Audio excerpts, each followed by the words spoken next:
Hola a todos, ¿cómo les va? Bienvenidos a nuestro canal de YouTube. Cordialmente, Claudio y Vanessa. Hoy tengo ganas de conversar con ustedes unos minutos acerca de algo que yo siento que es esencial para poder comprender mejor no solo este ser humano que somos, algo en lo que hago hincapié siempre que charlo con ustedes o que realizo mis prácticas o vivo mi vida diaria, sino también para comprender un poquito más claramente, me parece a mí, cómo es que la humanidad sigue repitiendo a lo largo de los siglos los mismos patrones de comportamiento y de conducta, puesto que si bien ha habido diferentes periodos evolutivos o de avances tecnológicos, científicos y de otras áreas, siento, y no soy el único que así lo observa, que hay aspectos de nuestra condición humana que aún siguen perdurando siglo tras siglo, como es precisamente todo lo relativo a la personalidad, el ego, los celos, las envidias, la competitividad,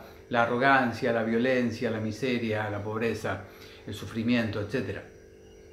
Evidentemente algo aún no estamos viendo o no estamos sabiendo cómo atenderlo. Por eso el título de la charla de hoy es Sanar es crecer.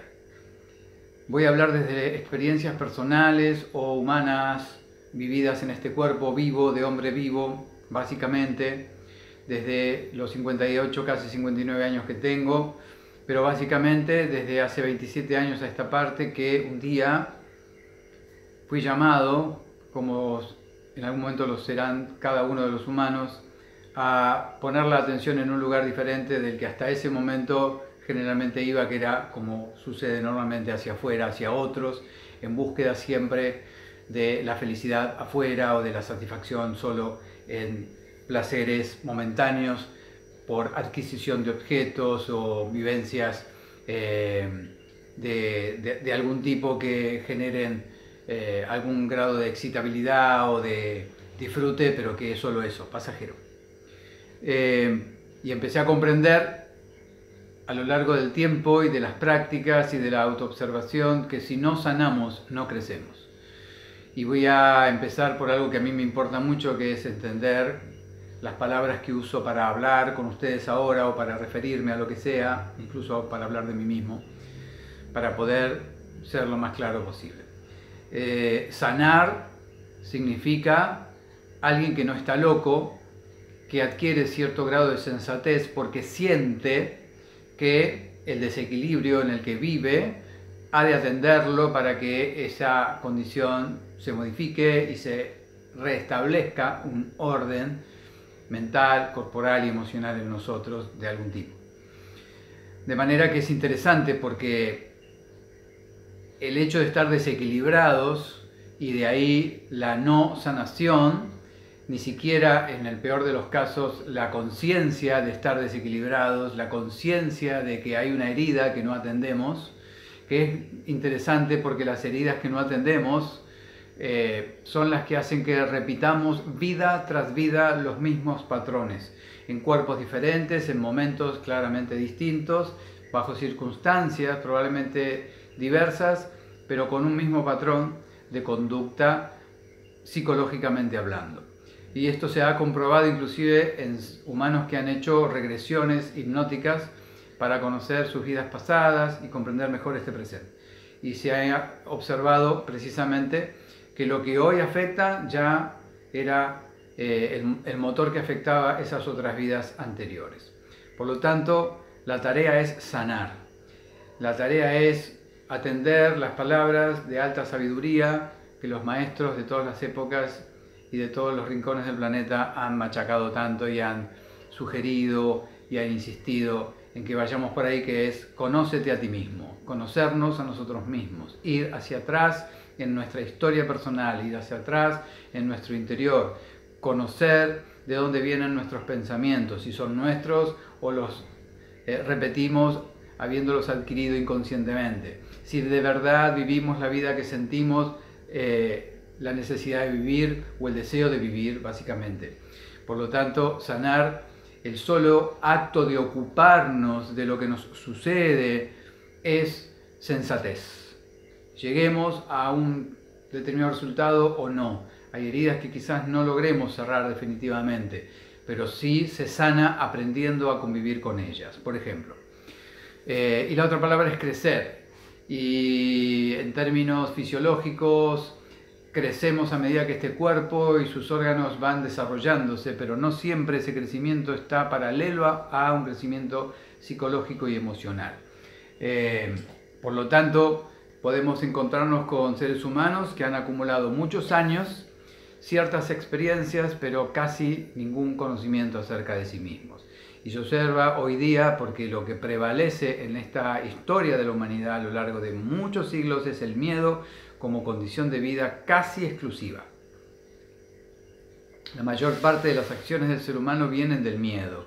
El miedo a tener, a no tener, a ser, a no ser, etc.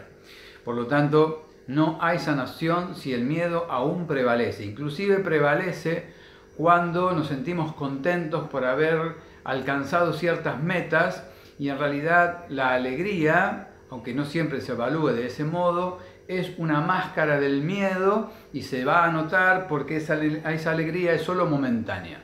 Puede durar un tiempo aparentemente largo, pero si aún siguen esas heridas abiertas, esas alegrías, insisto, serán pan para hoy y hambre para mañana. En el peor de los casos será producto de seres humanos que viven buscando todo el tiempo algún tipo de satisfacción, entretenimiento, divertimento más, porque si hay un miedo profundo que el ser humano tiene, lo sepa o no, es a conocerse a sí mismo, es el miedo de ir hacia nuestra interioridad.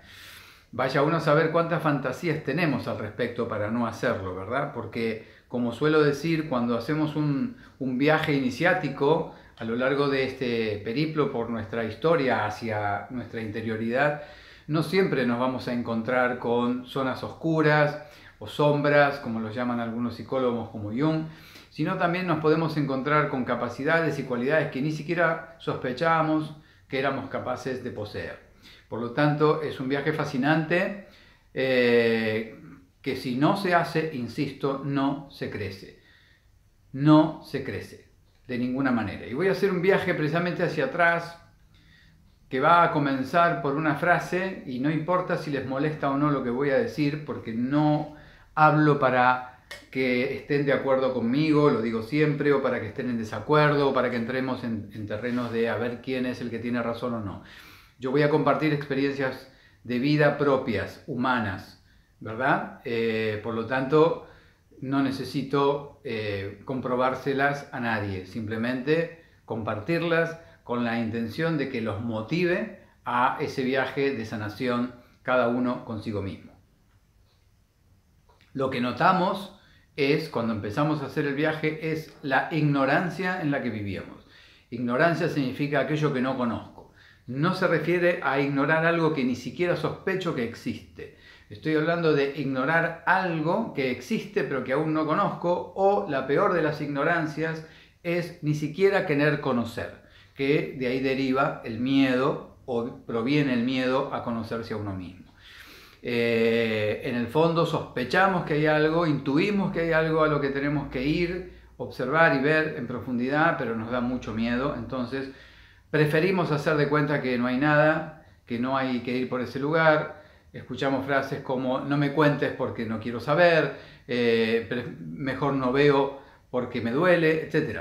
Todo eso es muy respetable, porque es una tarea maravillosa, pero que entiendo que no todos los seres humanos están dispuestos a realizar. De todos modos, esa ignorancia última que menciono se puede bien catalogar como ignorancia voluntaria. O sea, yo voluntariamente, conscientemente o no, estoy decidiendo no saber. Y cuando un ser humano prefiere no saber, va a vivir en ignorancia el resto de su vida. Por mucha universidad que tenga a cuesta, por mucho dinero que posea, por mucho estatus social que crea tener, seguirá siendo un ignorante en el sentido concreto de la expresión. Por lo tanto, hay que empezar por la ignorancia y preguntarse, bueno, ¿qué la sostiene? Lo que sostiene la ignorancia es la incapacidad de hacernos responsables, o sea, de dar respuestas a todas nuestras acciones, palabras, sentimientos, pensamientos, relaciones, etc. Un ser humano incapaz de hacerse responsable es fácilmente visible, porque son aquellos que todo el tiempo están excusándose, echando culpas, justificándose, posponiendo: empiezo la dieta el lunes, mejor el año que viene, ahora no tengo tiempo, o lo que a las frases explicativas le agregan el sí, pero.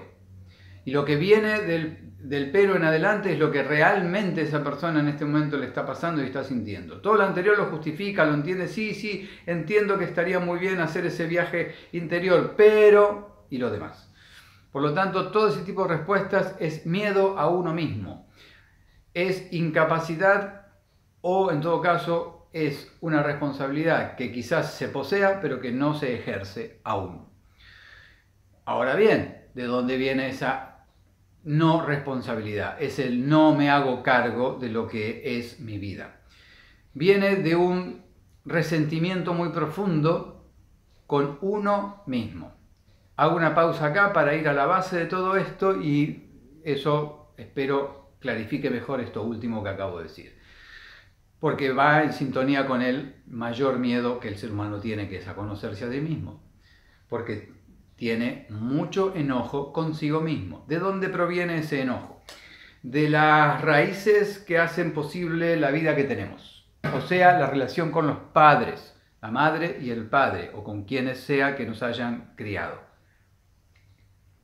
que cumplen esos roles aunque no sean formales o biológicos.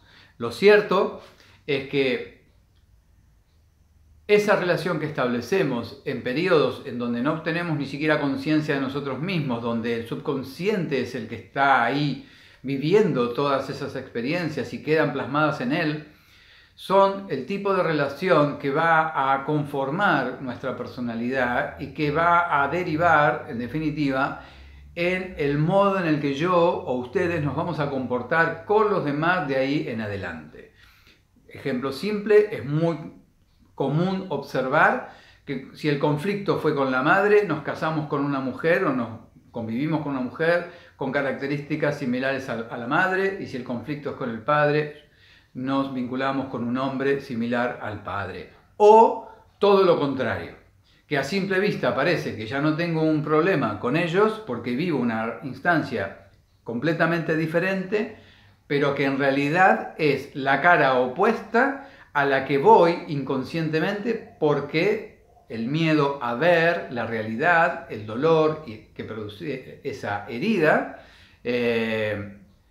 no me permite abordarlo, y por eso creo que si me pongo en rebelde frente a padres, supongamos, muy exigentes, y yo me abandono y me dejo ir y hago lo que yo quiero, y eso lo confundo con una libertad que no es tal, entonces voy a crearme la idea falsa de que superé a mis padres porque no vivo como ellos, y no me doy cuenta que en realidad ni siquiera vivo como yo amo vivir, porque no sé nada de mí o muy poco. Por lo tanto, ¿cómo puedo vivir según mi propio deseo, mi propio anhelo de corazón y de mente clarificados, si ni siquiera sé cómo soy ni quién soy? Simplemente estoy reaccionando a una experiencia de vida porque no supe hacer otra cosa. Y acá me detengo en esto. No supimos cómo relacionarnos con nuestros padres más allá de cómo lo hicimos. Y esto es muy importante considerarlo, porque de lo contrario estaremos cargándonos con la culpa. ¿Sí? La culpa es de ellos o la culpa es mía, que no pude hacer otra cosa. ¿Y por qué en lugar de esto no hice aquello, o en lugar de esto otro no hice lo de más allá? Y entonces, cuando eso cobra mucho espacio en nuestra mente, en nuestro corazón, es cuando aparece lo que decía antes: el odio, el resentimiento, el enojo y la insatisfacción conmigo mismo. Porque entiendo que no fui lo suficientemente inteligente o hábil o sabio para vivir de otra manera.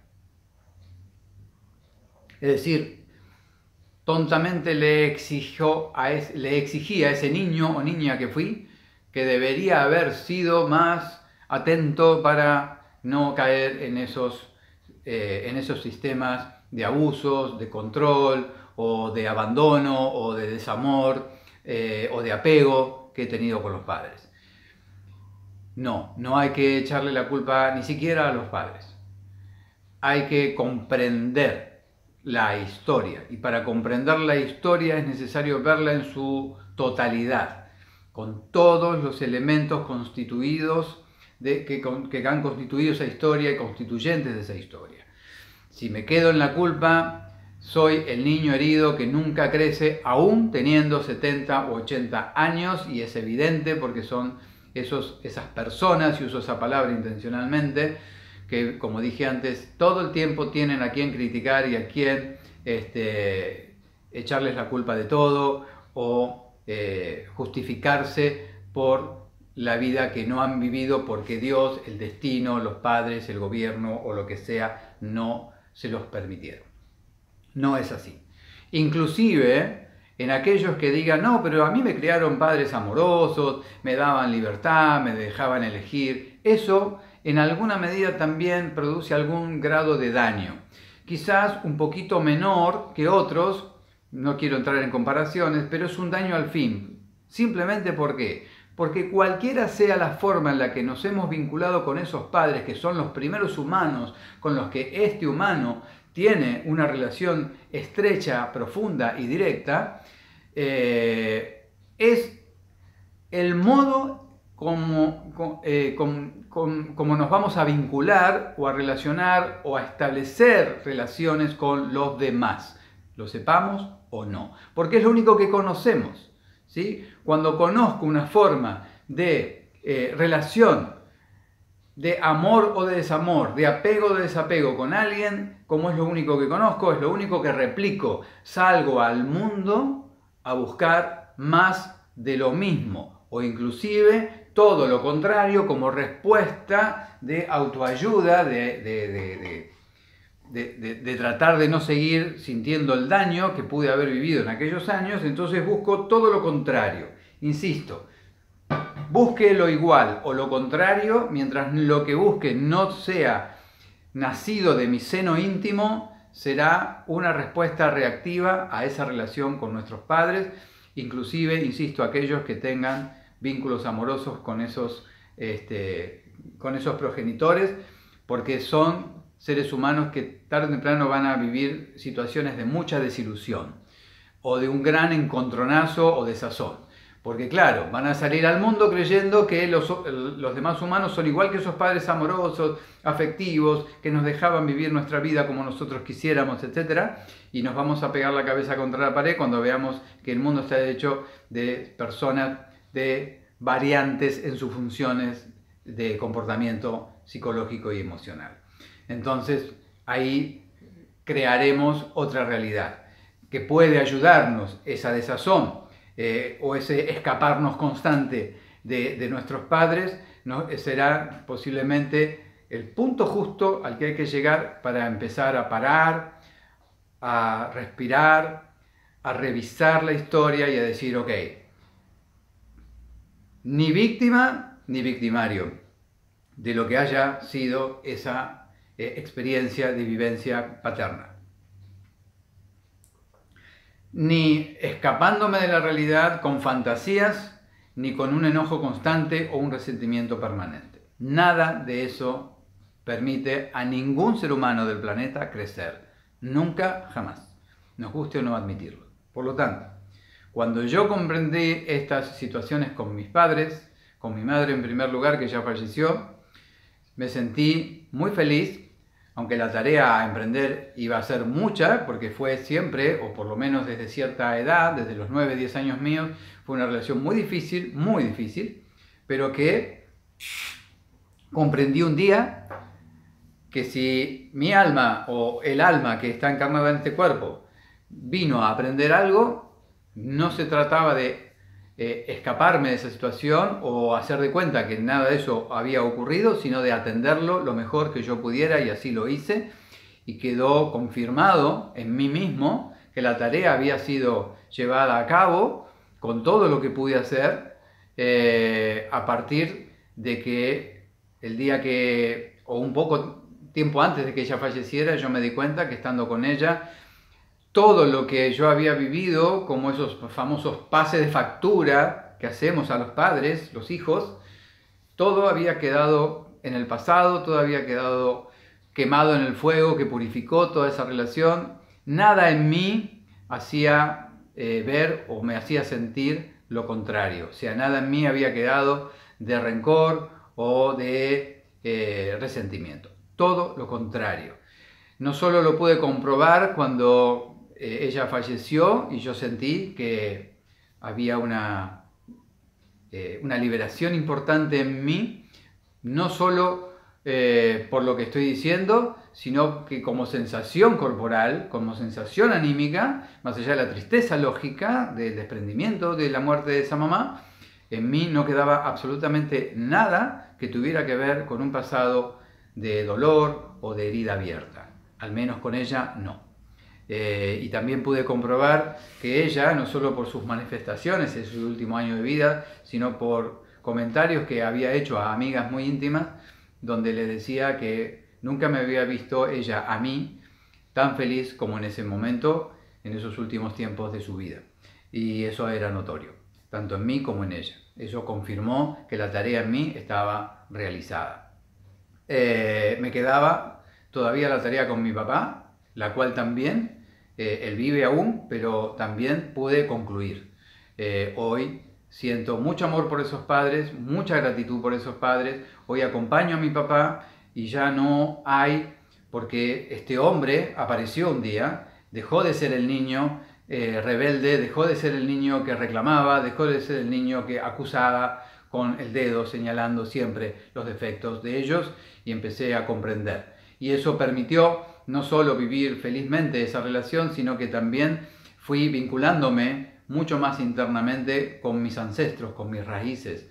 Todos ellos también, de un modo u otro, en sueños, en visualizaciones, en apariciones, etc., en sentimientos profundos, me dijeron bienvenido a casa. Y eso no tiene precio, realmente. Entonces uno ahí empieza a darse cuenta que lo que los grandes maestros nos enseñaron es verdad. Ahora porque es experiencia, no es verdad porque lo dijeron ellos y son solo palabras en libros que no dicen nada más que palabras, porque por muy verdaderas que fueran o genuinas, si no es nuestra experiencia, es palabra muerta. Por lo tanto, poder comprobar en carne, alma y espíritu lo que ellos dijeron por estar pasando y habiendo pasado por allí es un tesoro que no se puede calcular su valor. Por eso me permito este video y estos comentarios, para que ustedes, si pueden, si les nace, comprendan que el viaje es hacia adentro, para que una vez sanada esa relación, ¿sí?, pasemos de ser niños a ser hombres y mujeres vivos, adultos, autodeterminados, soberanos, viviendo en este estado de conciencia pleno, donde pasamos del resentimiento y el odio al amor puro, donde desde ese amor puro vivimos la vida bajo total y absoluta responsabilidad por cada cosa que hacemos, decimos y pensamos, y donde la ignorancia dio lugar al saber y luego aprenderemos a usar ese saber para alcanzar sabiduría. Por lo tanto, el equilibrio empieza a manifestarse en nosotros a partir de que comprendemos que si quedamos muy pegados a la figura del Padre, seremos hombres o mujeres cuyo hemisferio izquierdo vinculado a la energía masculina será el preponderante. Y podemos notarlo, por ejemplo, en actitudes dictatoriales, en personas que necesitan estar controlando permanentemente, en personas que se vinculan políticamente con las ideologías de derecha, los que piden mano dura, los que necesitan de un líder, de un papá que rija el orden de la vida social. Mientras que por el contrario, si lo que quedamos aferrados es al hemisferio derecho, energía femenina, vamos a ser seres humanos muy ligados a la idealización, a los movimientos de izquierda, a las fantasías, a la necesidad de contención, de una mamá que nos proteja, etcétera, etcétera. Por lo tanto, es más fácil que con ese hemisferio derecho nos convertamos en víctimas, ¿sí? En pobre de mí, que no puedo, que no sé, que no debo, que no tengo. O yo tengo que poderlo todo, yo tengo que saberlo todo, hemisferio izquierdo. Por lo tanto, si uno de los dos, y pasé por los dos, y por estas experiencias que les digo, no significa que haya llegado a ningún lugar definitivo, simplemente estoy contando un recorrido que continúa y continúa hasta donde tenga que yo poder llegar con este aprendizaje de vida, por supuesto. Pero hasta que ambos hemisferios no trabajan, no tienen un diálogo en común, no hay una paridad de funcionamiento, el desequilibrio se notará en las acciones diarias. Los que siguen vinculados con la izquierda, los que siguen vinculados con la derecha, los que necesitan que todo el tiempo les digan lo que tienen que hacer, los que no son capaces de tomar decisiones propias, los que creen que si no están en el mundo no se mueven, los que creen que tienen que controlar a todo el mundo porque la única verdad es la de ellos y no importa escuchar a nadie. Todo esto se puede convertir en patologías a veces incurables, insanables, si vale el término, ¿sí? Por eso es esencial conocerse a uno mismo. La humanidad no evolucionará si no se conoce cada uno a sí mismo y entiendan que esa es una tarea de cada uno.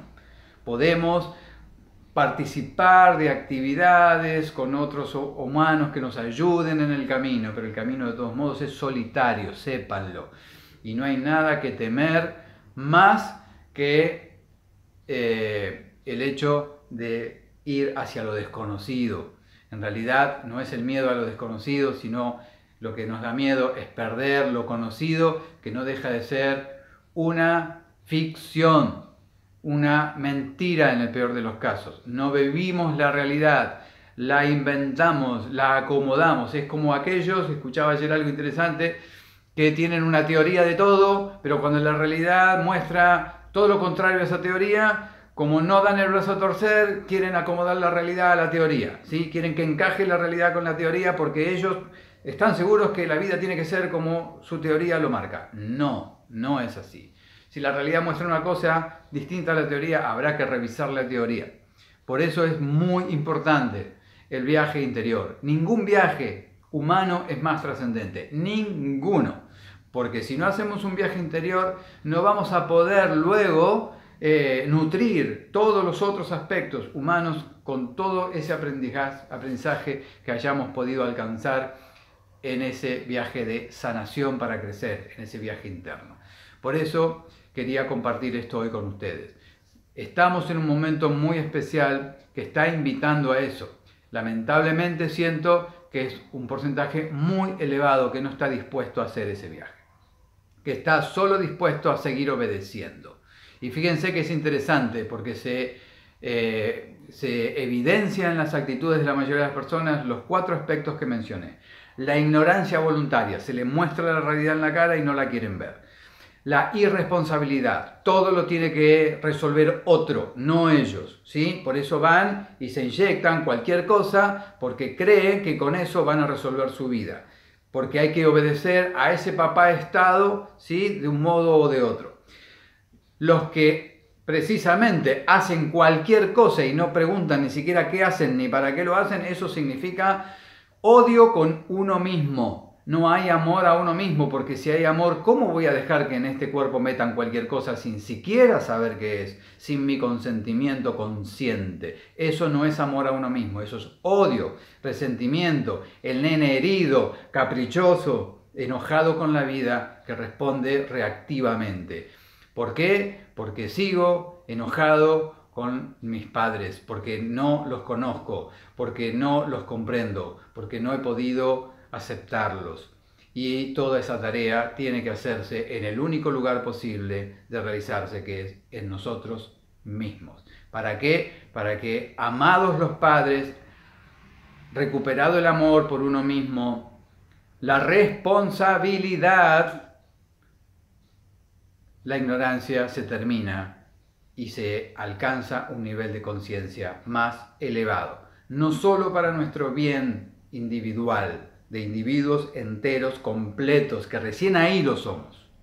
Recién ahí tomamos conciencia de lo completo que somos. Recién ahí, cuando nos sanamos, cuando nos dedicamos a sanar, ¿sí? Entonces, esa será la nueva humanidad que ayudemos a construir, cada uno respondiendo a su metro cuadrado. Espero haya sido clara la información. Ahora lo que queda es que cada uno resuelva.